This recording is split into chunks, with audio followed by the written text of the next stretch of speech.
तो दोस्तों आपके स्क्रीन के ऊपर प्रॉब्लम सेट 2 का क्वेश्चन नंबर 8 दिख रहा है। क्या कह रहा है question? Find m if m minus 12x square plus 2 into m minus 12x plus 2 is equal to 0 has real and equal number. क्या हो रहा है? Has real and equal number. अब जब रियल एंड इक्वल नंबर कब आता है? जब आपका जो डिस्क्रिमिनेंट होता है उसकी वैल्यू जब 0 आती है, delta is equal b minus 4ac जो होता है उसमें से ये जो वैल्यू आती है 0 आती है, तो हम कहते हैं roots are real and equal. यानी b स्क्वायर माइनस 4ac की वैल्यू क्या आएगी? तो वो आएगी 0।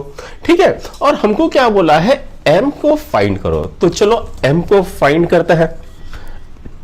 अब बच्चों यहां पर मैं सबसे पहले तो ये जो इक्वेशन है वो लिख लेता हूं, m minus 12 X square plus 2 into m minus 12 X plus 2 is equal to 0।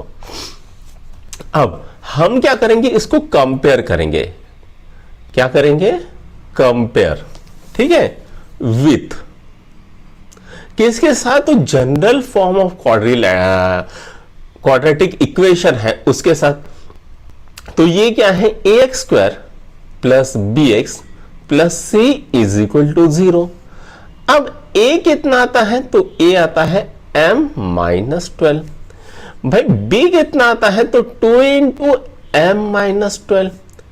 और c कितना आता है? तो c आता है 2। ठीक है, अब हम क्या करेंगे? Delta is equal to B square minus 4ac। ये जो इक्वेशन है इसके अंदर हम हमारी वैल्यू पुट कर देंगे। तो ये कितना आएगा? m minus 12 whole square minus 4 into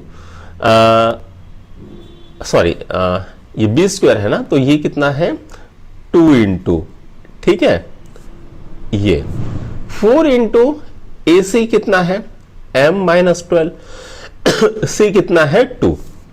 तो ये कितना था? 4 into m minus 12 whole square minus 8 into m minus 12। ठीक है, ये हो गया। अब हम क्या करेंगे? यहां पर m minus 12 into m minus 12 minus 8 into m minus 12 ये लिख देते हैं। अब हम क्या करेंगे? दोनों जो यहां पर है तो यहां से 4 इंटू m माइनस 12 को कॉमन ले लेते हैं। m माइनस 12 कॉमन ले लिया तो यहां पर क्या आ गया? m माइनस 12 और यहां पर क्या आ गया? माइनस 2। ठीक है, यहां से 4 इंटू m माइनस 12 निकल गया तो ये क्या आएगा? 2 आ जाएगा।